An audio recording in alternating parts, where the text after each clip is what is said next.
bütün canlı hücrelərdə baş verən və DNT-nin bir zəncirindəki nükleotidlərin ardıcıllığı şəklində yazılmış genetik məlumatın RNT-yə köçürülməsi prosesinə transkripsiya deyilir.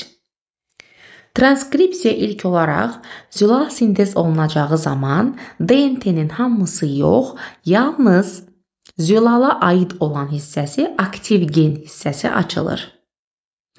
Və bu iki zəncir açılarkən hidrogen rabitələri qırılır. DNT sanki bir zəncirbənd kimi açılmağa başlayır.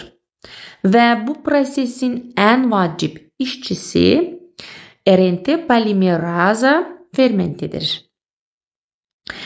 O, DNT-nin hər iki zəncirini deyil, sadəcə olaraq DNT-nin qəlib zəncirinə, yəni matrix zəncirinə yapışır və onun qarşısında yeni bir RNT zənciri düzməyə başlayır. Və RNT polimeraza ətrafdakı nükleotidləri, sərbəst nükleotidləri gətirib DNT-dəki şifrələrə uyğun düzür. Amma burada bir qayda var.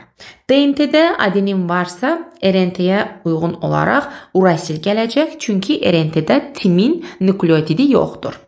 DNT-də timin varsa, RNT-yə də uyğun olaraq adenin gələcək. DNT-də guanin varsa, RNT-də ona uyğun sitozin gələcək və DNT-də sitozin varsa, RNT-də ona uyğun guanin gələcək.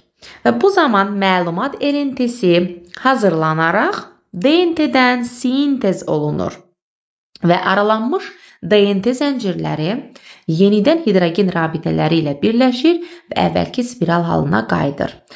Və bu zaman DNT-yə heç bir zərər dəymir.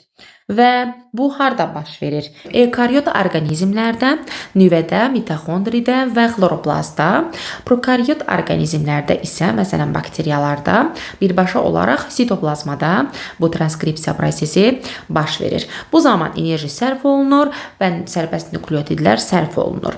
Və nəticə olaraq bir gendən, yəni DNT-nin hissəsindən bir məlumat RNT-si sintez olunur.